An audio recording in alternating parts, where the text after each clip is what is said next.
Hello दोस्तों, mystery reaction channel पर आप सभी का स्वागत है। आज बात करते हैं राजा उत्तानपाद और उनके पुत्र ध्रुव की।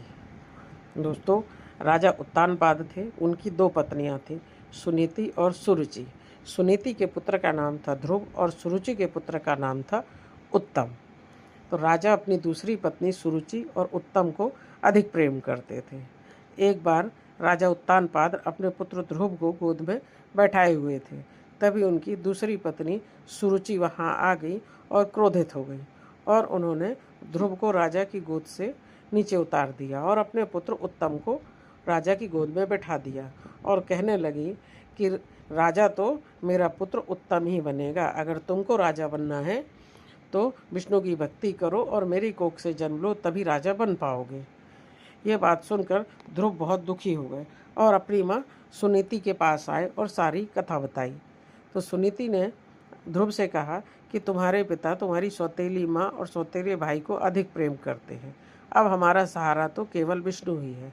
ये बात सुन करके ध्रुव बहुत दुखी हो गए और उन्होंने विष्णु भगवान की तपस्या करने का फैसला किया।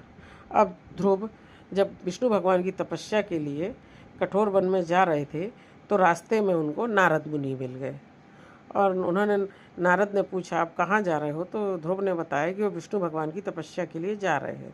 तो नारद जी ने उन्हें ओम नमो भगवते वासुदेवाय का मंत्र दिया और ध्रुव आगे बढ़ गए और यमुना नदी के तट पर बैठकर तपस्या करने लग गए। जब ध्रुव को तपस्या करते करते 6 महीने हो गए तो विष्णु भगवान प्रसन्न हो गए और उन्होंने उन्हें दर्शन दिए और सामने प्रकट होकर के विष्णु भगवान ने ध्रुव को अपनी गोद में बैठा लिया और ध्रुव से कहा कि तुम्हारी सभी मनोकामनाएं पूर्ण होगी और मैं तुम्हारी भक्ति से बहुत प्रसन्न हूँ और तुम्हें ये लोक प्रदान करता हूँ जिसके चारों ओर ज्योतिष चक्कर घूमता है और जिसके आधार पर सब ग्रह नक्षत्र घूमते हैं। और इस तरह भगवान विष्णु ने अपने प्रिय भक्त ध्रुव को सप्तऋषि मंडल में ध्रुव तारा के नाम से उनको जाने लग गए। तो दोस्तों, हमारी कहानी को और डिटेल में जानने के लिए हमारे चैनल को लाइक करें, सब्सक्राइब करें, सपोर्ट करें।